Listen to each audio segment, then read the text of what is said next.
कल्पना कीजिए कि आप किसी घटना की वजह से एक ऐसी जगह पर पहुंच गए जहां आपके पास कोई भी इंसान मौजूद ना हो, ना ही भूख मिटाने के लिए खाना हो और ना ही वापस आने की कोई उम्मीद। ऐसे सिचुएशंस में तो मौत निश्चित मानी जाती है, पर दुनिया में कुछ ऐसे भी इंसान मौजूद हैं जिन्होंने ऐसी परिस्थिति को झेलने के बावजूद भी वहां से जिंदा वापस लौट आए। एक ऐसी ही घटना हुई थी जोस सल्वाडोर अल्वारेंगा के साथ। वो मछली पकड़ने के लिए समुद्र में तो उतरा, पर उसे वापस आने में 438 दिन लग गए।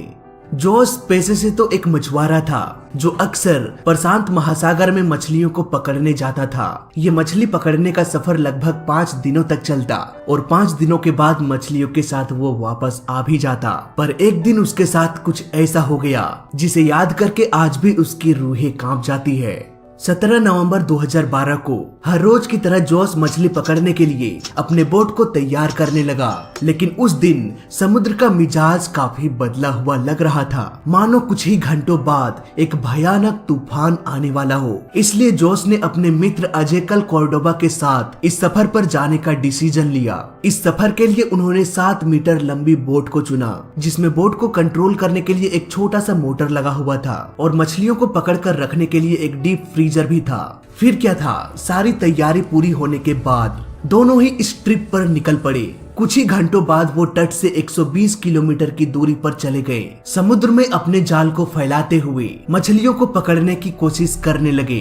तभी अचानक समुद्र की लहरें भी तेज होने लगी। इस भयानक तूफान को देखकर उन्हें लगने लगा कि अब इस जाल को भी उठाया नहीं जा सकता, जल्दी से यहाँ से निकलना पड़ेगा। यही सोचकर दोनों ने डिसीजन लिया कि अब हम वापस तट की ओर निकल जाएंगे। लेकिन ये सफर उतना भी आसान नहीं था। तट पर पहुँचने के लिए उन्हें कम से कम 6 घंटों का वक्त लग जाता, यानी कि उन्हें पूरी रात इसी भयानक तूफान में गुजारना था और तेज हवाओं के विपरीत अपने बोट को तट की ओर दौड़ाना था। सुबह होते होते तट से करीब वो दोनों 24 किलोमीटर की दूरी पर पहुंच गए। अब उसे अपने गांव की पहाड़ों की चोटियां भी साफ साफ दिखाई देने लगी। घंटों समुद्र की तूफान को झेलने के बाद जब उन्होंने अपने गांव के पहाड़ों को देखा तो दोनों के मन में खुशी की लहर दौड़ पड़ी। लेकिन शायद कुदरत को उसकी खुशी मंजूर नहीं थी। अचानक उसकी बोट की इंजन बंद हो गई और मोटर से तेज धुआं निकलने लगा। ये देखकर दोनों ही घबरा गए, क्योंकि उसके पास कोई भी ऐसा इंस्ट्रूमेंट नहीं था जो मोटर खराब होने पर उसके जगह पर यूज किया जा सके,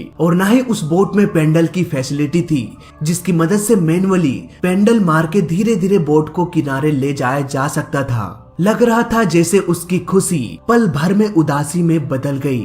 फिर भी उन्होंने हार नहीं माना। उसके पास एक रेडियो भी था। उसने तुरंत ही अपने बॉस को कॉल करके अपने लोकेशन को शेयर किया, लेकिन जैसे ही उसके बॉस ने रेस्क्यू टीम भेजा तब तक उसके रेडियो का बैटरी भी खत्म हो गया। हवा का तेज बहाव उसके बोट को तट से विपरीत यानी कि समुद्र की गहराइयों में धकेल रही थी। जब तक रेस्क्यू टीम लास्ट लोकेशन को ट्रैक करके पहुंची तब तक वो उस लोकेशन से इतनी दूर पहुंच चुके थे कि उसका बोट दिखाई भी नहीं दे रहा था। फिर भी उसके बॉस ने हर फिशिंग लोकेशन पर उन्हें ट्रैक किया।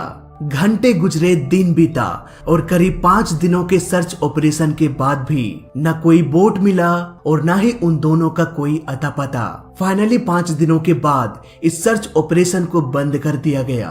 वहीं दूसरी ओर जोस और उसके मित्र लगातार 5 दिनों के लंबे अंतराल में 450 किलोमीटर की दूरी पर पहुंच चुके थे। चारों तरफ कुछ भी दिखाई नहीं दे रहा था सिवाय समुद्र के।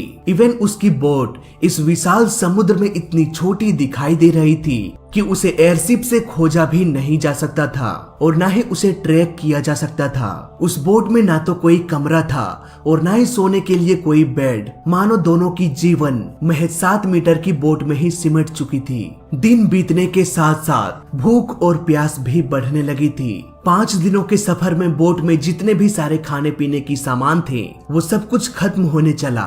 अब उन दोनों के पास खाने पीने का कोई भी सामान या साधन नहीं था। अब एक ही ऑप्शन बचा था, मछली को पकड़कर कच्चा ही चबा जाने का। लेकिन खुले हाथ से मछली पकड़ना भी बहुत मुश्किलों वाला काम था।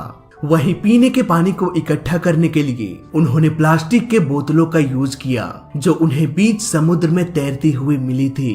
जब कभी बारिश होती तो वो इन बोतलों को खोल कर रख देते और इस बारिश के पानी को तब तक इस्तेमाल करते जब तक कि अगली बारिश ना हो जाए। और जब कभी लंबे समय तक बारिश नहीं होती तब मजबूरन उन्हें कछुओं का खून पीना पड़ता था। और जब कछुओं का ब्लड भी नहीं मिलता तो ना चाहते हुए भी उन्हें अपने यूरिन पीना पड़ता।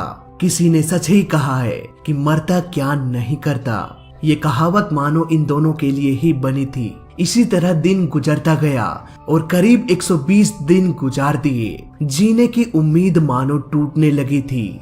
शायद इसीलिए जोश के दोस्त ने जीने की उम्मीद भी छोड़ दिया। आखिरकार कोई इंसान कब तक कच्चा मांस, खून, यूरिन और समुद्र का नमकीन पानी पीकर जिंदा रह पाता। उसकी हालत इतनी खराब हो चुकी थी, उसने जीने की उम्मीद ही छोड़ दिया और कुछ भी खाने पीने से मना कर दिया।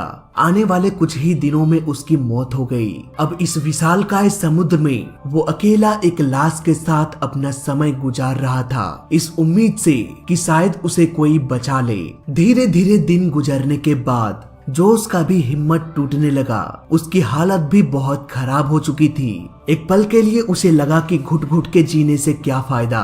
इसी सोच ने उसे सुसाइड करने की ओर प्रेरित करने लगा, लेकिन उसकी अंतरात्मा ये करने की इजाजत नहीं दे रहा था। दिन मानो जैसे तैसे गुजर रहा था। फिर एक दिन उसी रास्ते में एक कार्गो शिप दिखाई दिया। जोश अब जोर जोर से उस शिप को आवाज लगाने लगा, पर समुद्र की तेज लहरों के कारण उसकी आवाज उस कार्गो शिप तक नहीं पहुंच पाई। कार्गो शिप इतने करीब होने के बावजूद भी किसी ने भी जोश की आवाजों को सुन नहीं पाया और कार्गो शिप बिना मदद किए निकल गया। ये कार्गो शिप चुपचाप निकल तो गया था, लेकिन इस शिप ने जीने की एक और उम्मीद जगा के चला गया। महीनों बाद एक शिप नजर आया था, यानी कि आने वाले समय में और भी शिप्स नजर आ सकती है। यही सोचकर उसने मरने के बजाय जीने के लिए और संघर्ष करने के लिए ठान लिया। लेकिन 7 मीटर के बोट में वो कर भी क्या सकता था सिवाय खुद को किस्मत के हवाले करना। इस इमेज को आप देखकर ये अंदाजा लगा सकते हैं कि उस वक्त जोश की हालत क्या रही होगी। 4 महीनों के सफर के बाद भी जोश प्रशांत महासागर के इस जगह के आसपास ही पहुंच पाया था। इसी तरह जोश लगातार लगभग 10 महीनों तक सफर करते रहे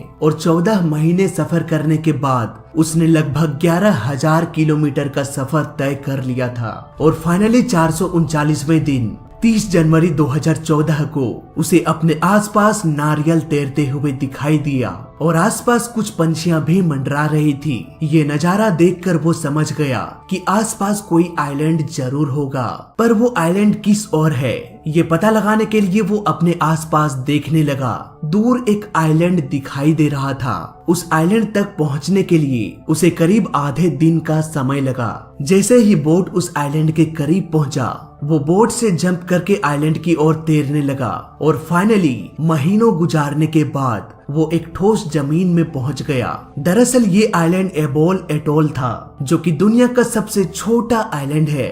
ये ऊपर वाले का चमत्कार ही था कि हवाओं का रुख कुछ इस तरह से उसके बोट को मोड़ दिया कि उसका बोट उस छोटे से आइलैंड की ओर चला गया।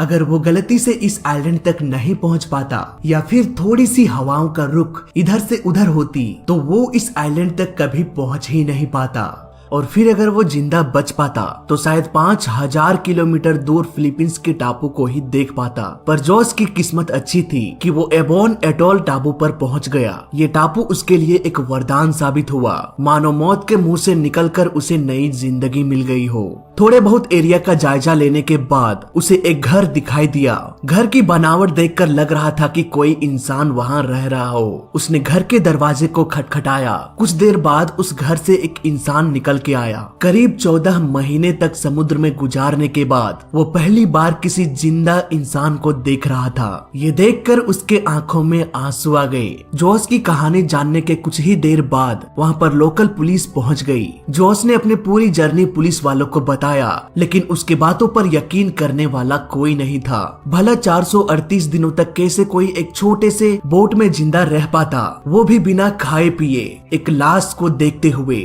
जोश ने अपनी बातों को साबित करने के लिए अपने बॉस को कॉल किया, जो उसे मछली पकड़ने के लिए भेजा करता था। उसके बॉस ने भी ये पुष्टि कर दी कि हाँ, जोस मेरे लिए काम करता था और 1 साल पहले वो समुद्र में खो गया था। अब क्योंकि वो किसी और कंट्री में पहुंच चुका था, वो भी बिना वीजा के, इसीलिए कुछ दिनों के कानूनी कार्यवाही करने के बाद उसे वापस मैक्सिको भेज दिया गया। लेकिन ये जर्नी अभी खत्म नहीं हुई थी। जोस के मित्र, जिनकी आधे रास्ते में ही मौत हो चुकी थी, उनके घर वालों ने जोस के नाम पर केस कर दिया, ये कहते हुए कि जोस ने अपने दोस्त को मार के ही खा लिया होगा। कुछ दिनों के कानूनी दावपेच के बाद जोस को रिहा कर दिया गया। कुछ दिन बाद उन्होंने एक बुक 438 डेज पब्लिश किया, जिसमें उन्होंने अपने पूरी कहानी को लिखा था। जाने अनजाने अपनी जिंदगी को बचाते बचाते उन्होंने एक ऐसा वर्ल्ड रिकॉर्ड बना दिया जिसे तोड़ने की हिम्मत भी कोई नहीं करना चाहेगा। जोस की कहानी हमें इस ओर प्रेरित करती है कि जिंदगी में चाहे कितनी भी मुश्किलें आ जाए, हर मुश्किलों का समाधान जरूर होता है। ये जोस का दृढ़ संकल्प, जीने की उम्मीद, हिम्मत, लगन और परिश्रम ही था जो उन्हें इतने दिनों तक जिंदा रहने को प्रेरित करता रहा। अगर अल्वरंगा के दोस्त ने आस नहीं छोड़ी होती तो शायद वो भी आज जोस की तरह जिंदा होते। सो गाइस, वीडियो अच्छा लगा तो लाइक कर देना, बुरा लगा तो डिसलाइक कर देना, और दोनों ही केस में इस चैनल को सब्सक्राइब कर देना, क्योंकि इस चैनल में सीखने के लिए बहुत कुछ है। तो मैं मिलता हूँ आपसे अगली वीडियो में, तब तक के लिए देखते रहिए और सीखते रहिए। जय हिंद, वंदे मातरम।